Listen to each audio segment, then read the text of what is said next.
It gives me immense pleasure to invite Acharya Dr. Lokesh Muniji, founder of Ahimsa Vishwa Bharati, a versatile thinker, creative writer, poet, social reformer, and an excellent orator. Acharya Lokesh Muniji was honored with Ambassador of Peace by Universal Peace Federation in Interfaith Conference 2014, organized at United Nations. In the year 2010, Acharya ji was also awarded National Communal Harmony Award by the Government of India. He has made endless efforts to establish Bhagwan Mahavir values of non-violence, unity in diversity, and harmony in the society. Please welcome Acharya Dr. Lokesh Muniji.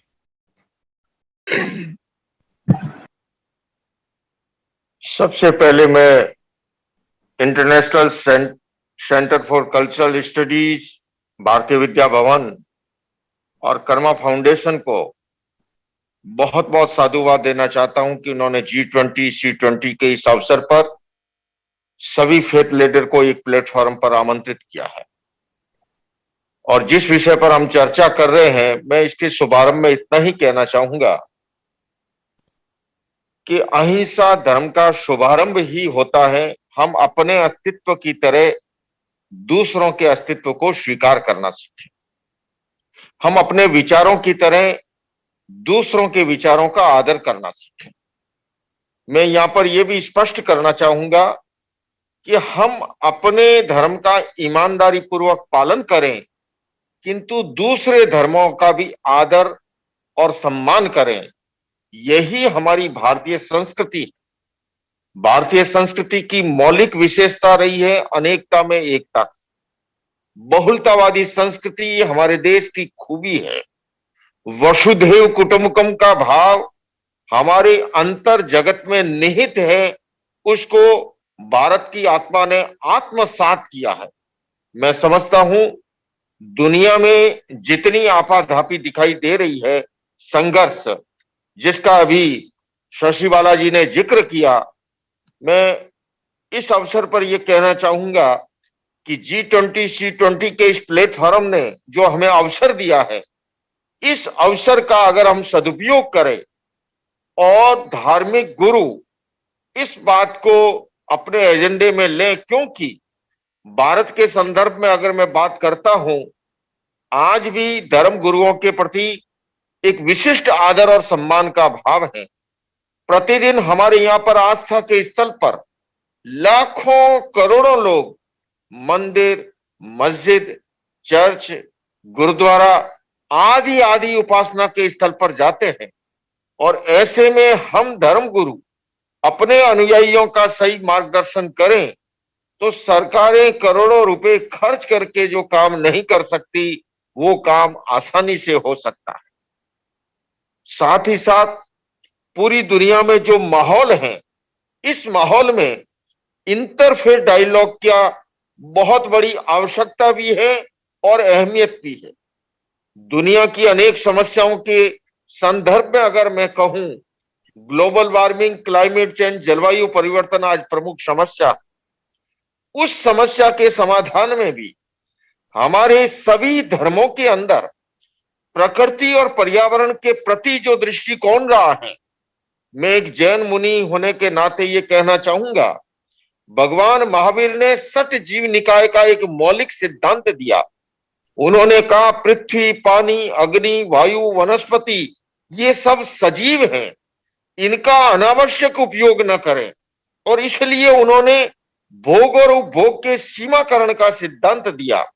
मैं समझता हूं दुनिया उस सिद्धांत को अगर आत्मसात करे तो आज पर्यावरण की बहुत बड़ी समस्या का समाधान हो सकता है। किंतु इसके लिए हम सबसे पहली अपनी जीवन शैली पर जब तक आत्मावलोकन नहीं करेंगे और स्वयं से शुरुआत नहीं करेंगे, उसी तरह से गरीबी, अभाव, असमानता एक बड़ी समस्या है।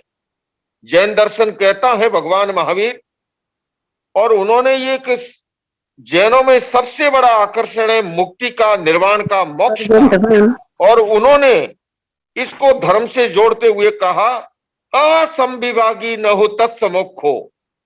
जब तक अगर हमारा भाई भूखा सोया है और हम भरपेट खाते हैं तो आप मुक्ति के, मोक्ष के अधिकारी नहीं हैं, अधिकारी नहीं हो सकते।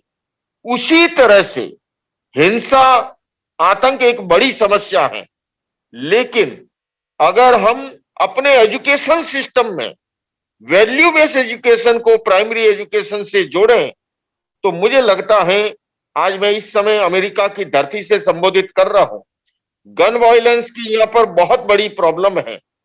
पिछले दिनों ही राष्ट्रपति बाइडेन से जब चर्चा हुई, मैंने निवेदन किया कि गन तो एक इंस्ट्रूमेंट है, मूल प्रॉब्लम है जब मस्तिष्क की, इस मानव मस्तिष्क के अंदर एनिमल ब्रेन भी मौजूद है, जहां पर पार्श्विक वृत्तियां जन्म लेती हैं, तो इसके अंदर नियोकॉर्टेक्स परत भी है, जहां पर मानवीय और दैविक वृत्तियां जन्म लेती है। आज अपेक्षा इस बात की है कि प्रारंभ से एजुकेशन सिस्टम में हम वैल्यू बेस्ड एजुकेशन को इंट्रोड्यूस करें। तो मैं इस अवसर पर पुनः भारतीय विद्या भवन को, कर्मा फाउंडेशन को बहुत बहुत साधुवाद देते हुए यही निवेदन करना चाहूंगा, आइए हम सब मिलकर के, G20 ने, C20 ने जो ये प्लेटफॉर्म उपलब्ध कराया है, इसका सदुपयोग करते हुए हम सब एकजुट होकर के, क्योंकि राजनीतिक दल 15, 20, 25 मिलकर के कॉमन मिनिमम प्रोग्राम बना करके 5, 10, 15 साल एक साथ सरकार चला सकते हैं, तो भला धर्मगुरु मिलकर के, फेथ लीडर मिलकर के काम क्यों नहीं कर सकते? आसानी से कर सकते हैं। और इसलिए मैं आपको आमंत्रित कर रहा हूं, आओ मिलकर बैठे, आपस में बात करें, 4 कदम ही सही चलने का साथ करें। यूं तो दूरी से दूरी बढ़ती जाएगी, कभी तो हम खुद से खुद की मुलाकात करें और हमें धर्म को अध्यात्म से जोड़ें, धर्म को सामाजिक कुरीतियों के निवारण का माध्यम बनाएं, धर्म को विज्ञान से जोड़ें। धर्म और विज्ञान एक दूसरे के पूरक है, विरोधी नहीं है।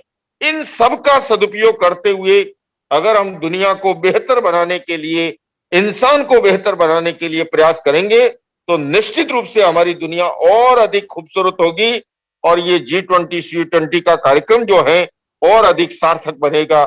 मैं पुनः सभी पूज्य स्वामी परमात्मानंद जी सहित सभी हमारे स्वामी जी, हमारी बहन साध्वी भगवती जी आदि तमाम भाग लेने वाले प्रतिनिधियों को बहुत बहुत आभार और सम्मान व्यक्त करता हूं। ओम अरहम।